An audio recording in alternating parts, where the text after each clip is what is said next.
Welcome to Mondays with Coach Rice. It's a brand new week, the sun's shining bright. A chance to cast your net, step into the light. Life's full of challenges, it's a winding stream. But with Coach Rice, you'll find your dream. Well, happy Monday. Thank you so much for tuning into Casting the Net, where we care about your mental health and well-being. And one of the things that people overlook in mental health is our financial part of our lives. And I just wanted to, I'm super excited to introduce you to my special guest today, Dawnette Palmore. She is an expert money coach. She also has two podcasts. So I'll let her tell you about that when we get, once we get into our dialogue. But, Dawnette, tell us where you're from and how did you stumble upon this journey in the money field? Yes. Well, I am in Long Beach, California, and I reside here. Well, it's just me and my husband now, but we do have a blended family of 7 children and 3 grandchildren. Oh, Um, nice. but I stumbled in it because I messed up my own finances, basically. Being a business that we've been business owners for 24-ish years. One day I looked up and I'm like, wow, we're making great money, more than we ever had, but where is it all going? We're still in debt. We have no retirement. I feel like we're living paycheck to paycheck. We're stressed out. What's going on? And I started looking into stuff. And when you think about your finances, you feel like, oh my gosh, it's so much. How in the world am I ever going to fix this? But I found some systems and processes that just was like, just one step at a time. You don't have to do it all at once. And I was like, okay, I can do this. And I started implementing it. And the freedom and peace it brought me, I was like, I have to share this with other people. And so I created my business. Oh, nice. So what do you find most prevalent when you see clients that pops up that are, major stop roadblocks in the area of finance? Major roadblocks is basically it's what they think about money. What are they actually thinking about money that they may not even be consciously aware? Most people aren't. I wasn't. I didn't realize what I was thinking about money and why I behaved that way till I stopped and said, okay, where did this come from? And it comes from our childhood, our environment. When we think Yes. about what did we see in our home growing up about money? Was there fighting? Was there abuse with it? Was there manipulation? Was there hoarding? Like there's all kinds of things. And when we think about, okay, this is what we saw, and we could say, oh, well, this is why I'm doing this. And once we become aware, as you know, then we can change it, which is the exciting That's part. it's funny because that's when I coach my clients and do a holistic audit on their lives and we get to the financial part, if that's a deficit, if that is a deficit in their life. I'm not a financial coach, but I definitely always send them out to people who, I recommend. But if there's a financial deficit in there, I kid you not, you can take the stories that come out of it, and just to be transparent with my own personal, when I did I did that on myself. That's why I came up with the particular holistic wheel, because I was like, if you got a deficit in one area, it affects all other areas, right? Kid you not, when I was struggling in financial debt, I did not want to look at my finances. It was too overwhelming. And when I found that it was too overwhelming, and started to take a deep dive into what is it, how do I actually view money? And, what is the belief system behind that, right?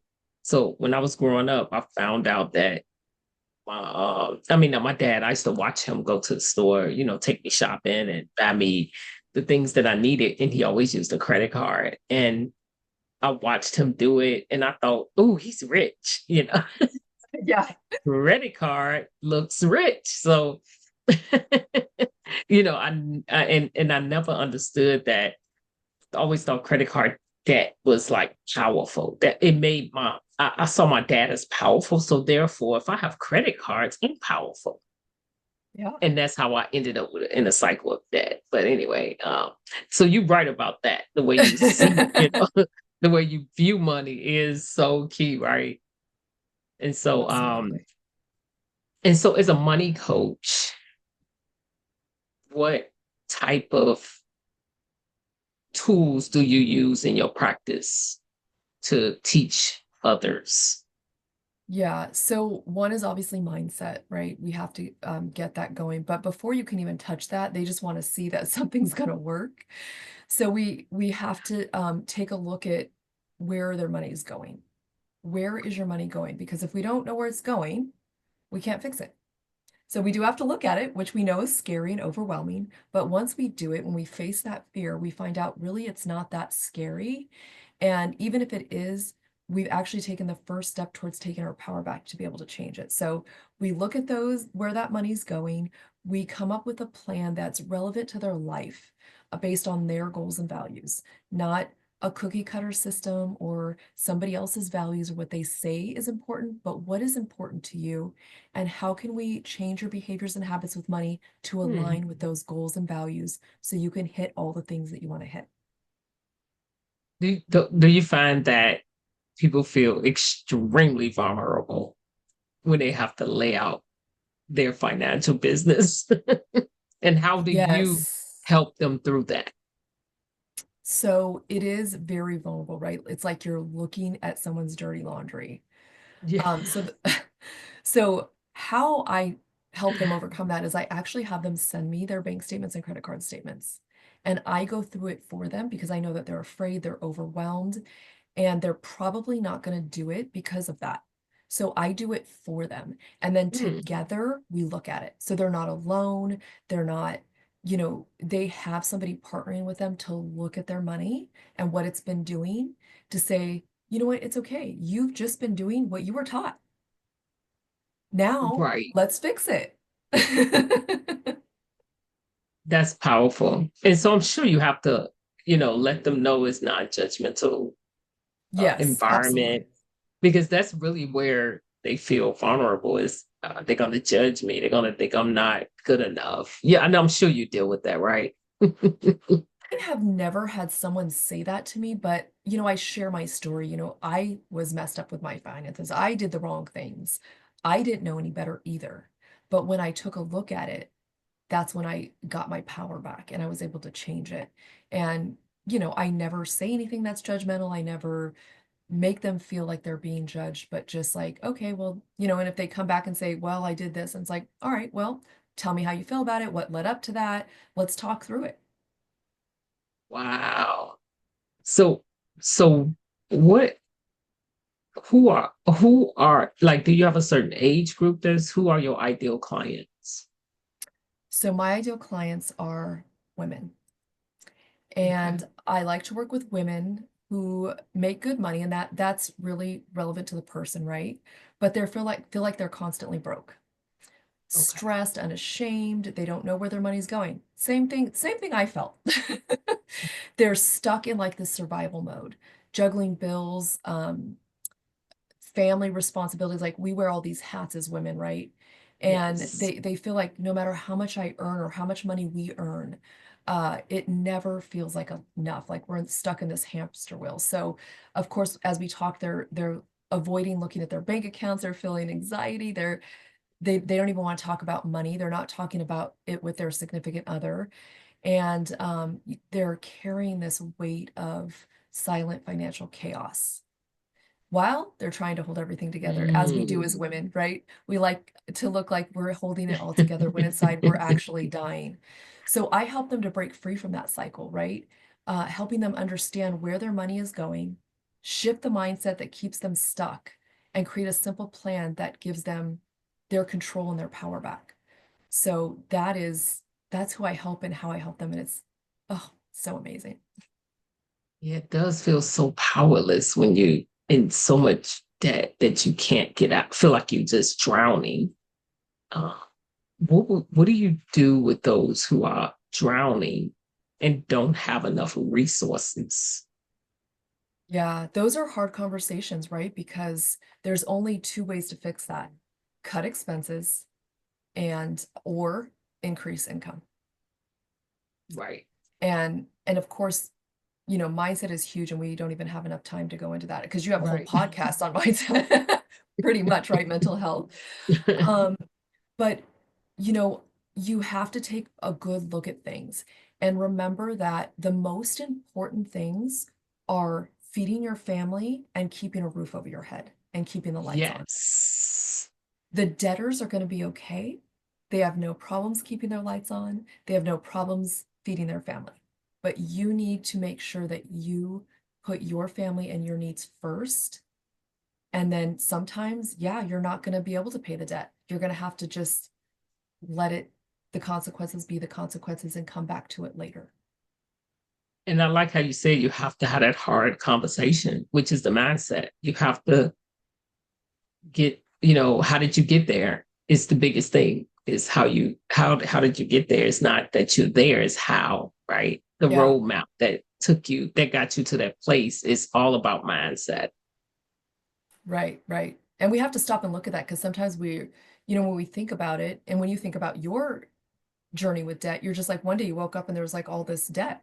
And you're just like, what happened? Right. I'm that credit card Well, if we happy. go look at the statements, it tells us what happened, right? We Mhm. become numb because we don't use cash anymore. So we have to be even more super conscious of what we're doing with Yes. money because we're not using cash. And there's scientific research behind it. When we use cash, our pain receptors go off in our brain. But when we're swiping plastic, we're pretty much brain dead.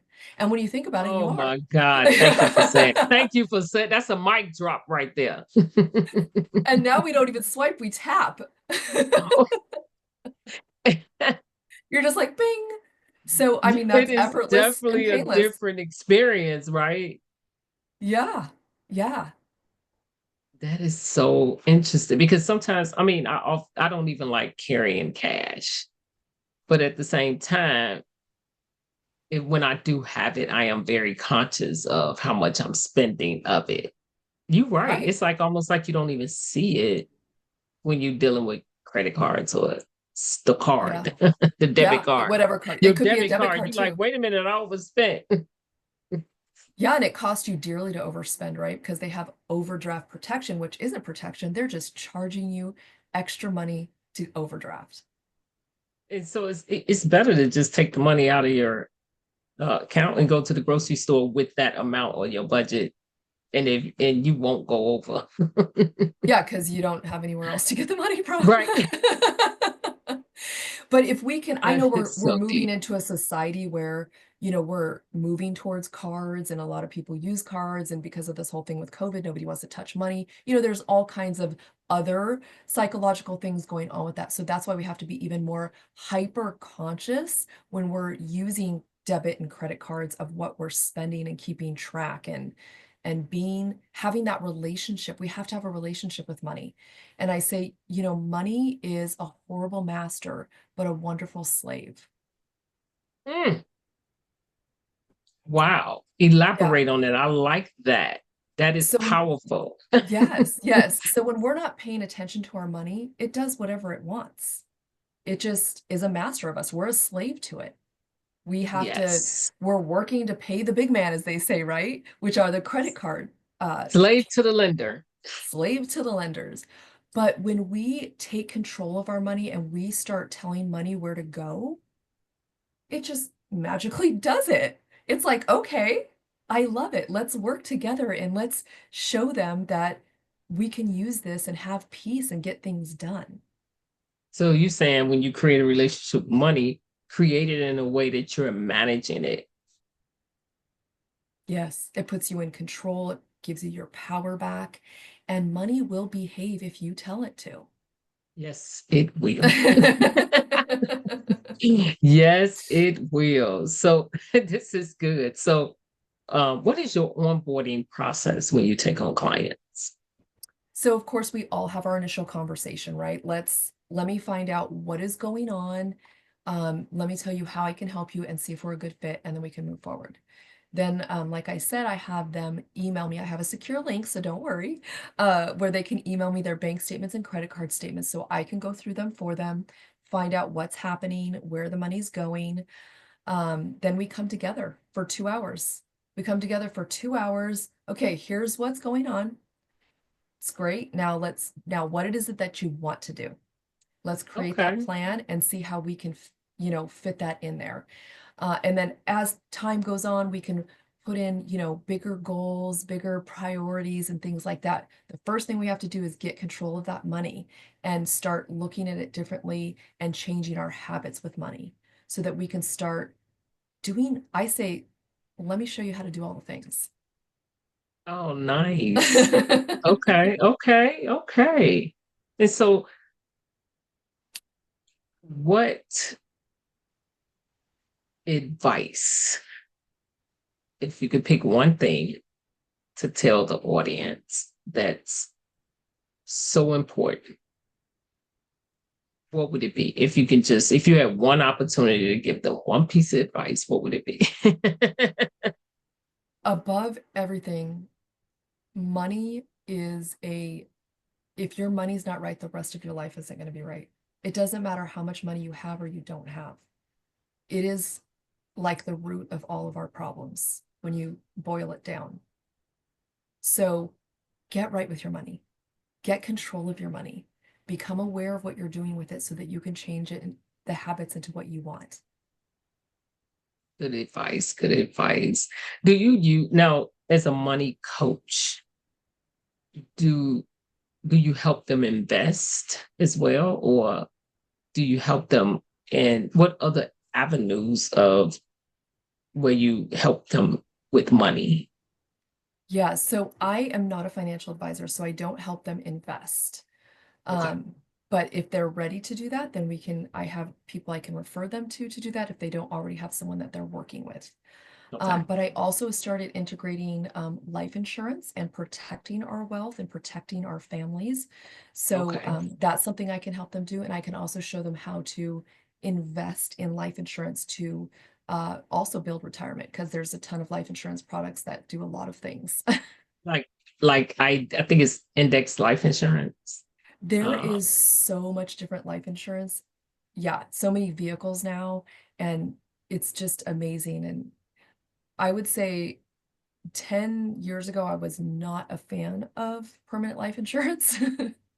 But now that they have all these products and I've educated myself about how they work and how they can help people. Um, I'm a firm believer in them. yeah, they do have a lot, I heard. Now, because I think when I was younger, I remember like term only or whole a term, that was the only two that you would hear about. Yeah, yeah. And now And it's so many different ones. yes, and you have people who've done bad things with them to people, and then there's that, oh, insurance, oh my gosh. But Yeah. um, You need it. You need life insurance. And I would say, like, what age would you advise people to get life insurance? Because a lot of times people don't take it seriously, right? yes, they don't. So term life insurance is always important, right? And you can get that whenever. I mean, if you're 18, go get it because the younger you are, the less expensive it is. And I say, and people are like, well, why would I need life insurance? Well, because dying is not free. It's going to cost Ooh. somebody something to bury you. Yes. And Yes. I'm pretty sure the average funeral is like ten to $20,000. It is up there 20. I think it's 20 and up now. And that's just a basic funeral, nothing Yes. special. So it's getting expensive. And then you would need to talk to your life insurance agent about what is it that you want to accomplish with life insurance. Because, like I said, there's such a broad um, spectrum of products. It would depend on what you want to do, but the earlier the better, right? Just Oh, like with yeah. anything, the earlier the better. Yeah, because you're young and vibrant, it's cheaper. You get older and you wait, oh, well, I'll do it when I get old. Now is no age stipulations on death anymore. It's like, No, unfortunately, there isn't. unfortunately, you need it. You need it. You just never know. And the worst is the GoFundMe. Oh my Oh, God. yes. So you can GoFundMe with a life insurance policy. But it's not even Exactly. about you, right? It's about the people that you It's about the love. people you leave behind, right? Yeah. So definitely. So how can the audience get in touch with you? Although Yes, you will send me links, but how can they I get in touch will with send you you? links. You can find me in all the places at Your Money on Purpose. I'm on LinkedIn, I'm on Instagram, I'm on TikTok, and I'm even on Facebook. My website is yourmoneyonpurpose.com. You can email me at yourmoneyonpurpose@gmail.com. Awesome. So if you guys saw that this was an interview that touched your heart or your wallet, I would say definitely reach out to Dawnette and find out, she does a financial audit, which is amazing. And she helped you with it. Cause I'm not gonna lie, when I had to do my financial audit, it wasn't pretty and it wasn't easy. And reach out to Dawnette to help you get that audit done because she's right. When your finances is not right, your life is don't feel quite where it need to be. And so we definitely want you, it definitely affects all the other parts of your life, such as relationships and, the way your mental health is. So before we end, if you could tell us, like, how does finances affect other parts of your life? Oh gosh. When we stop and think about it, 50% of divorce is because of finances. And it's probably even a bigger percentage if you actually backtrack in those marriages Oh, that are being yes. divorced. And it's because people don't talk about it because we don't know how to talk about it because we're ashamed of it. We think we should have it figured out, but nobody really taught it to us. So there's no So shame in that. true. But then also every issue you could have in your body compounds because of financial stress. Heart attacks, backaches, ulcers, digestive issues, all of this is because of financial issues. And then, of course, if we're not feeling well, we're going to be grumpy to other people. And then there goes our relationships, right? And it's just like Yes. every single part of our life is affected by finances, whether we realize it or not. And money even controls when it's in control of us, what we can and cannot do, where Yes. we can and cannot eat, where we can and cannot go. So it's just such a stressor, and it wasn't the intention God had for money. He gave it to us as a tool to use to live a prosperous life that brings the kingdom to earth. Yes. Yes. Yes. And he actually put us in charge to manage it. So we need to be a Yes, good steward over yes, what he's blessed us with. yes. And not just manage, but his commandment was to be fruitful and multiply. He wants us to Yes. multiply our Multiply money. it. Yes. Can't multiply with a lot of debt. Yeah, no, you can't. You can multiply debt pretty quick. Oh, yes. And it can very much look like you multiplying it, right? Yeah. Yeah, so you are definitely correct. So thank you so much, Dawnette, for sharing your wisdom on casting the net. And like I said, I am so happy to have you on my podcast. Tell us about your podcast. You have two. Yes, I have two podcasts. One is called Your Business on Purpose. So it's geared towards women entrepreneurs. So I would love to have you on my podcast, Martha, and come and talk to my audience Absolutely. as well. And then I have another podcast I just started with a couple of other ladies. It's called Coffee with Coaches. And so you have a money coach, a life coach, and a mindset coach. Oh, wow. That is so cool. That is so cool. So thank you so much for coming on. Oh, To the thank you. audience, if you feel like you have really enjoyed this show, please reach out to Dawnette. and she has a full-blown audit she can do with you that'll make you comfortable and feel safe and very easy to navigate. Because when I did my finances, it was not pretty and I had to do it alone. I wish I would have known her then. And also she has all type of ways that can help you to navigate your finances as well. So thank you so much for coming on. And if you have enjoyed this and you want to share with someone who is struggling in their finances, or people who need help learning about finances, please reach out to Dawnette. And I will have her links in the video. Reach out to her. She can be of major value to your wallet. So, and to your life. And so, thank you so much for listening.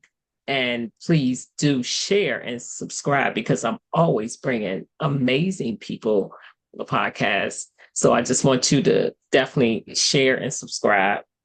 And if you like it, please put comments in the video and reach out, and because we care about your mental, physical, and financial health. So thank you so much for listening. We are signing off. We'll heal every heart. So join us now. Let's make life suffice. Welcome to Mondays with Coach Rice.